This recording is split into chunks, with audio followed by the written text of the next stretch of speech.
Muy buenas tardes a todos. A continuación, les presento los análisis de los acontecimientos más importantes y recientes de hoy. Impacto en el Kremlin. Putin sorprendentemente se muestra humilde y el resurgimiento de la sombra de Prigozhin. ¿Por qué un Putin tan firme cambia repentinamente de actitud y llama a su oponente Zelensky justo cuando Rusia está en medio del caos interno? Un terrible secreto está obligando al FSB a revisar cuidadosamente las tumbas, mientras los rumores de que el jefe de Wagner sigue vivo están sacudiendo las raíces mismas del poder en Moscú. Noticias de última hora. Cuando la superpotencia está asfixiada, la retaguardia de Rusia se convierte oficialmente en el frente. Mientras miles de millones de dólares se vierten en el campo de batalla, cientos de miles de ciudadanos rusos, justo en el santuario de los bombarderos, están viviendo en una situación inimaginable entre la contaminación y el colapso total del sistema de bienestar social. ¿Cuánto tiempo podrá Moscú mantenerse firme cuando los ataques de Ucrania ya han llegado hasta el corazón de la industria de los tanques en la lejana región de Irán? Con la advertencia de que la arteria vital de Tormir ha sido cortada, Armenia está en la mira mortal. La batalla por recuperar Crimea está entrando en su fase más feroz, ya que la única ruta logística de Rusia ha sido oficialmente destruida por drones suicidas. En medio del estancamiento, parece que Putin ha encontrado un nuevo chivo expiatorio. ¿Está Armenia siguiendo el mismo camino que Ucrania y convirtiéndose en el próximo campo de batalla sangriento en las ambiciones del Kremlin? A continuación, se presenta el contenido y el análisis detallado. Últimas noticias. Putin está inquieto ante el ataque a Irán y furioso amenaza con borrar del mapa a Armenia. Estimados señores, el tablero geopolítico mundial está presenciando movimientos calculados y también retrocesos innegables por parte del Kremlin. El presidente Vladimir Putin parece estar enviando nuevas señales al declarar que está dispuesto a dialogar directamente con su homólogo de Ucrania. Un cambio ridículo en el lenguaje diplomático, cuando aquel que Moscú solía insultar como líder de una banda de drogadictos, ahora es llamado por el señor Putin con el respetuoso título de señor. Sin embargo, detrás de esa cortesía forzada, la guerra comienza a proyectar su sombra sobre otra tierra, Armenia. Mientras la península de Crimea se va convirtiendo poco a poco en el objetivo de las ofensivas, el ejército ucraniano lanza golpes relámpago justo en los puntos más vulnerables que los rusos menos esperaban. En medio de ese ambiente tenso, la presencia de Prigozhin en el desfile y el estado de alerta máxima de la Agencia de Seguridad Federal, FSB, expusieron las profundas fisuras internas dentro de Rusia. Incluso en POM, la gente ya no puede mantener el silencio, empezando a dudar y compartiendo pensamientos llenos de amargura sobre la realidad de la guerra después de los ataques dirigidos al territorio natal. La sociedad rusa actual parece estar dividida entre un grupo que acepta la sumisión ciega y las duras realidades que se exponen en los medios. Incluso las voces más leales del aparato de propaganda ya no pueden seguir mintiendo. Ellos critican abiertamente la debilidad del sistema de defensa aérea ruso y admiten con amargura que es necesario aprender cómo operan los ucranianos. Vladimir Solovyov, uno de los rostros representativos de los medios del Kremlin, está entrando en un estado de verdadero pánico. ¿Cómo es posible que un objeto volador tan lento pueda recorrer una distancia de 1.200 kilómetros y llegar directamente a Ekaterimburgo sin ser detectado? Eso solo tiene una explicación. Ha habido informes falsos y engaños dentro de las filas de mando. Mientras tanto, la Iglesia Ortodoxa rusa ha emitido una declaración polémica al culpar a los valores democráticos como la causa principal de la guerra. El incidente en la base aérea de Engel también se ha convertido en una vergüenza amarga, ya que tanto los militares como los civiles han tenido que soportar las terribles consecuencias de una gestión deficiente. Pero el aparato de propaganda sigue intentando pintar una grandeza imparable de Rusia. Estamos al borde de una nueva operación militar especial, o más bien de una ambición expansionista sin fin. El presidente Putin parece estar demasiado confiado en su poder. Justo después del desfile, él no dudó en lanzar amenazas directas contra Armenia. Su único pecado, tal vez, es querer vivir una vida normal, libre de la influencia de Moscú. Rusia está obligando a Armenia a realizar un referéndum antes de que pueda unirse a la Unión Europea. Según la opinión de los observadores, esto es una farsa en nombre del respeto al pueblo para llevar a cabo un divorcio calculado. Putin le recordó a Armenia que este escenario ya ocurrió en Ucrania. También comenzó con el deseo de unirse a Europa y terminó en un conflicto sangriento. Esto no es solo una advertencia, sino una amenaza directa de que cualquier país que se atreva a darle la espalda tendrá que pagar el precio con su propia estabilidad.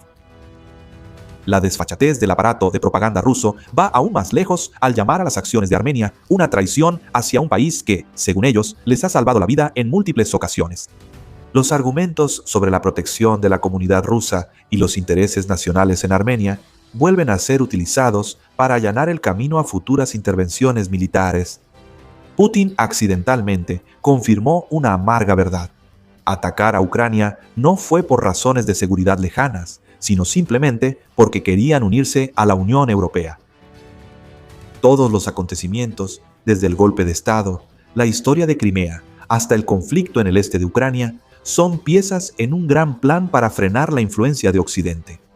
Antes de que ocurriera la invasión, el hombre poderoso del Kremlin había afirmado que no tenía ninguna queja sobre Ucrania.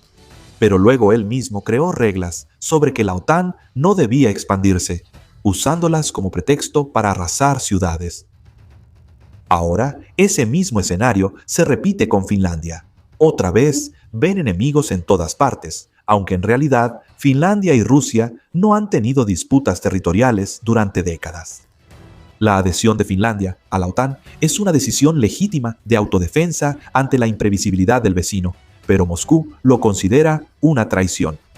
Las promesas de que la OTAN no se expandiría hacia el este solo fueron palabras vacías, sin ningún documento firmado ni compromiso legal, pero aún así se utilizan como alimento para la maquinaria. Ya es momento de aceptar la verdad de que ningún país tiene la obligación de pedirle permiso a Putin para desarrollar su propio país. Después de las declaraciones grandilocuentes sobre tomar Kiev en 3 días, ahora la actitud del Kremlin ha cambiado 180 grados. De llamar a los soldados ucranianos a derrocar a la banda fascista, ahora Putin se ha rebajado a desear una reunión directa con el señor Zelensky. La desmilitarización que Rusia prometió parece estar ocurriendo de una manera completamente opuesta. Y la pregunta de quién realmente tiene la razón en esta guerra ha sido respondida de manera más clara que nunca. ¿Qué está sucediendo realmente en la retaguardia de Rusia? ¿Acaso las maletas de poder del señor Putin ya no son suficientes para ocultar las grietas que cada vez se hacen más grandes? La ironía de la historia se hace evidente cuando el señor Zelensky, quien antes era menospreciado por Moscú, ahora hace que el Kremlin esté inquieto y preocupado. Aunque Ucrania no lanzó un ataque directo contra Moscú durante el desfile, la tensión extrema seguía siendo evidente en cada rostro de los líderes rusos. Se está estableciendo apresuradamente un nuevo anillo de defensa antiaérea alrededor de la capital, con sistemas modernos de misiles y cañones antiaéreos Pantsir como núcleo. Pero, ¿serán suficientes estas capas de acero para calmar el temor de un cielo que ya no es pacífico? El experto en propaganda, Ilya Vimeslov, admitió con amargura que Putin perdió el momento de oro para terminar la guerra en una posición ventajosa. Ese fue el momento en que la situación militar aún favorecía a Rusia, cuando Donald Trump todavía ejercía una fuerte presión sobre Zelensky en la Casa Blanca. El Kremlin apostó todo por una victoria absoluta, y ahora, con el paso del tiempo, las condiciones para la paz se volverán cada vez más duras, y los ataques relámpago desde la retaguardia serán cada vez más devastadores. Rusia ahora parece no tener ya el concepto de una retaguardia segura. Las afirmaciones de Vladimir Putin sobre una victoria aplastante están quedando cada vez más fuera de lugar ante la dura realidad que enfrentan las personas en Perm y en muchas otras ciudades. Una dolorosa verdad está despertando poco a poco en la opinión pública. Las líneas rojas que Moscú trazaba constantemente ya no le importan a nadie. Esa es la tragedia de una sociedad encerrada frente a la televisión, donde la televisión se considera la voz de la verdad y el poder. Una gran parte de la población parece haber olvidado cómo pensar de manera independiente. Les da miedo buscar fuentes de información diversas y solo saben inclinar la cabeza ante el bastón de la autoridad. Incluso, en lugar de proponer soluciones estratégicas, las autoridades locales solo saben restringir los derechos de la gente. Guarda dinero en efectivo en bolsas y prepárate para el escenario de que los bancos colapsen. Un futuro incierto se hace presente cuando incluso las voces más leales empiezan a dudar del destino de este país. Mientras Moscú sigue dando vueltas con sus himnos nacionales, Ucrania ha construido silenciosamente un sistema de defensa y alerta moderno que incluso escritores como Soloviev deben admirar en secreto. Es ridículo que aquellos que alguna vez declararon que conquistarían Kiev en 3 días, ahora tengan que pedir aprender de su enemigo. ¿Cómo puede un objeto volador lento recorrer 1.200 kilómetros directamente hasta Ekaterimburgo sin ser detectado? La única respuesta posible es la mentira sistemática en los informes militares. El corazón de la industria de defensa rusa, Uralvagonzavod, donde se fabrican los tanques principales, ya no es invulnerable. Las instalaciones de extracción y transporte de petróleo y gas, arterias vitales de la economía, están en la mira de cientos de drones cada noche. De 100, ahora el enemigo puede lanzar hasta 300 ataques en una sola noche. Esta pesadilla ya no es extraña. Se ha convertido en parte de la vida cotidiana, desde los suburbios de Moscú hasta la lejana región autónoma de Khanty-Mansisk. Las sirenas de alerta, de misiles, suenan como una melodía triste del destino. Incluso veteranos, analistas militares, como Maxim Kalashnikov, empiezan a sentir que algo no está bien en esta operación militar especial. Los lemas sobre la desnazificación y los llamados a la unidad para lograr la victoria parecen ser solo una trampa ideológica final. Es el amargo reconocimiento de que la élite rusa ha perdido toda esperanza en un final glorioso para esta guerra. La guerra ya no es un paseo, se ha convertido en un pantano que devora todas las ilusiones de grandeza de un imperio. El tiempo se acaba y la pregunta es por qué los rostros en el Kremlin se ven tan sombríos. ¿No se supone que todo va según el plan que el señor Putin declaró? ¿O la realidad ha tomado un rumbo diferente que ya no pueden controlar? En esta feroz guerra de información, cada voz se convierte en un arma, y proteger la verdad objetiva desde el campo de batalla en Ucrania es una misión más urgente que nunca para iluminar los rincones oscuros de un sistema que se está resquebrajando. En medio de la tormenta geopolítica, los líderes espirituales de Rusia ofrecen explicaciones forzadas. El arzobispo de la Iglesia Ortodoxa rusa, desde hace tiempo, culpa de todas las desgracias a la llamada democracia. Según ellos, durante las últimas 3 décadas, el intento de Rusia de adoptar valores occidentales, desde los derechos humanos hasta las instituciones democráticas, ha sido un error mortal que les hizo perder su identidad y tradiciones. Pero la verdad es que nunca han aceptado realmente la democracia y ahora el precio de esa ambigüedad se hace evidente en todas las regiones de Rusia. Mira Engels, un lugar simbólico, pero también trágico. Aquí es donde despegan bombarderos estratégicos valorados en miles de millones de dólares, llevando misiles costosos para lanzarlos sobre Ucrania. Sin embargo, justo debajo de esas fortalezas voladoras, los propios ciudadanos del régimen tienen que vivir en una humillación absoluta. El dinero se invierte en equipamiento militar, pero ni un solo centavo se gasta en mantener la infraestructura básica. La gente de Engels tiene que vadear a través de zonas fangosas y moverse sobre tablones de madera improvisados para llegar al hospital o llevar a sus hijos a la escuela. El olor fétido de las tuberías rotas que transportan desechos cubre las zonas residenciales, convirtiendo la vida de 200.000 personas en una pesadilla interminable al quedar completamente cortado el suministro de agua potable. El colapso del sistema de bienestar no se detiene solo en Engels. En Batayevo y Vodevo se está desarrollando silenciosamente, pero de manera devastadora, un desastre de servicios públicos.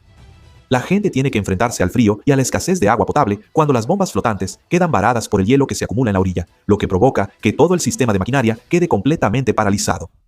Mientras que el Kremlin sigue embelesado con el esplendor de los desfiles, en Vodevo la gente tiene que pelear por cada botella de agua, cuyos precios suben vertiginosamente minuto a minuto. Esa es una realidad amarga, una potencia que intenta imponer un nuevo orden mundial, pero que es incapaz de proporcionar las necesidades más básicas a sus propios ciudadanos. En medio del ambiente heroico y falso del desfile, ocurrió un evento que hizo estremecerse de terror a la Agencia de Seguridad Federal FSB. Los combatientes del grupo Wagner, una fuerza que se creía disuelta, seguían desfilando abiertamente con retratos de Yevgeny Prigozhin. Las canciones resonaban en una solidaridad desafiante, avivando los persistentes rumores de que el chef de Putin podría seguir vivo y estar tramando en secreto un plan de derrocamiento impactante. El FSB está investigando intensamente, incluso considerando exhumar la tumba para verificar la verdad, al mismo tiempo que persigue a cualquiera que aún se atreva a usar los símbolos de Wagner. El fantasma de Prigozhin, ya sea vivo o muerto, sigue siendo una carta impredecible, lista para sacudir el poder en Rusia en cualquier momento. El miedo del sistema de seguridad ante los antiguos símbolos revela una realidad. Bajo la apariencia de estabilidad, hay una inestabilidad latente lista para estallar. ¿Realmente está regresando Yamir? Mientras Putin sigue absorto en sus discursos de celebración de la victoria, en los medios de comunicación rusos, los corresponsales de guerra no dejan de lamentarse por una realidad amarga. El ejército ucraniano está concentrando su fuego, asestando golpes mortales a la ruta logística clave que conduce a la península. La autopista Taganzok-Sankoy, que antes se consideraba la arteria principal que atraviesa ciudades estratégicas como Mariupol, Berdiansk, Melitopol y Genichesk, ahora ya no es una retaguardia segura. Los drones ucranianos han empezado a alcanzar estas arterias logísticas más importantes.